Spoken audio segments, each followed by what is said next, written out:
అందరికీ నమస్కారం. అమ్మ మాట అమ్మాయి పాట ఛానల్కి స్వాగతం. కథ చెప్పుకుందామా? కాజీ యుక్తి. ఒక నవాబు గారి వద్ద ఒక వజీరుండేవాడు. ఆయన ఒకనాడు ఎంతో అందగత్తె అయిన ఒక ఆడబానిసను కొన్నాడు. ఈ సంగతి నవాబుకు తెలిసింది. ఆ బానిసను స్వయంగా చూద్దామనే ఉద్దేశ్యంతో నవాబు, ఈ రాత్రికి నేను మీ ఇంటికి భోజనానికి వస్తున్నాను అని నౌకరు ద్వారా తన వజీరుకు కబురు చేశాడు. వజీరు నవాబు గారి కోసం పెద్ద ఎత్తున వంటకాలు, పానీయాలు సిద్ధం చేయించాడు. పానీయాలు అందించడానికి తన కొత్త బానిసను నియోగించాడు. ఇద్దరూ భోజనం ముగించుకొని పానీయాలు తాగుతూ కబుర్లు చెప్పుకోసాగారు. అకస్మాత్తుగా నవాబు, వజీరు, ఈ బానిస పిల్లను నాకు అమ్మేయి. నువ్వు ఎంత ధనం ఇచ్చి కొన్నావో అంతకు రెట్టింపు ధనం నీకు ఇస్తాను అన్నాడు. ఏలినవారు మన్నించాలి, ఈ బానిసను అమ్మే ఉద్దేశ్యం నాకు ఎంతమాత్రమూ లేదు అన్నాడు వజీరు ఎంతో వినయంగా.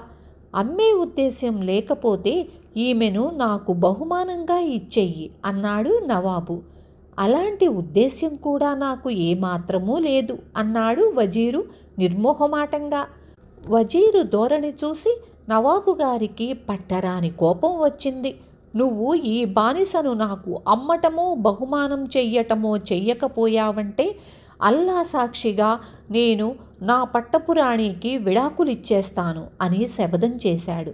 నేను నా భార్యను పిల్లలను వదిలేస్తాను, కానీ ఈ బానిసను తమకు అమ్మను ఇవ్వను, లేకపోతే నేను అల్లాకు ద్రోహం చేసిన వాణ్ణి అన్నాడు వజీరు పట్టుదలగా.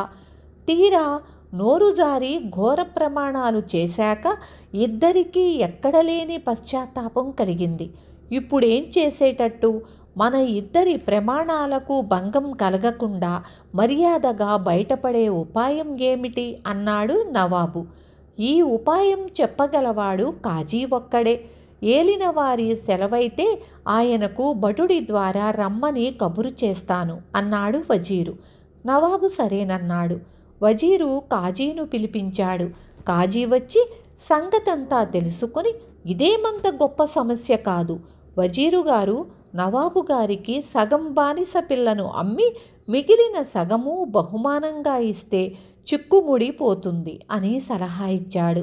నవాబు ఈ యుక్తికి చాలా సంతోషించి, భేష్, బావుంది, ఇంకొక సలహా కూడా చెప్పు. ఈ పిల్లకు బానిస స్థితి పోతే కానీ నా జనానాలో చేర్చటానికి వీలు లేదు. చట్టరీత్యా ఈమె బానిసత్వం పోగొట్టడానికి చాలా తతంగం ఉంటుంది. దానికి కూడా ఏదైనా సులువు మార్గం త్వరగా ఆలోచించు అని కాజీని అడిగాడు. అందుకు ఒకటే సులువు మార్గం, ఈమెను ఎవరికైనా ఇచ్చి ఇప్పుడే పెళ్లి చేస్తే సరి. ఈమె బానిసత్వం ఈ క్షణమే పోతుంది. వెంటనే ఆ మనిషి చేత ఈమెకు విడాకులిప్పించి ఏలినవారు ఈమెను తమ జనానాలో చేర్చుకోవచ్చు అన్నాడు కాజీ. చాలా బాగుంది, ఒక భటుణ్ణి పిలిపించు అన్నాడు నవాబు వజీరుతో. వజీరు తన దగ్గర ఉన్న భటుణ్ణి ఒకణ్ణి పిలిపించాడు. అతనికి బానిస పిల్లనిచ్చి అప్పుడే పెళ్లి చేసి కాజీ, ఇక ఈ పిల్ల బానిస కాదు, స్వతంత్రురాలు. ఇప్పుడీమెకు ఈ భటుడి చేత విడాకులిప్పిస్తాను అన్నాడు. కానీ భటుడు ఎందుకు ఒప్పుకోలేదు. నా భార్య చాలా అందగత్తె, ఆమెకు విడాకులిద్దామనే ఉద్దేశ్యం నాకెంత మాత్రమూ లేదు అన్నాడు వాడు. నవాబు వజీరు ఎంత బెదిరించినా వాడు లొంగలేదు. నవాబుకు మండిపోయింది. ఆయన కాజీతో, దౌర్భాగ్యుడా, ఇదా నువ్వు చెప్పే యుక్తి?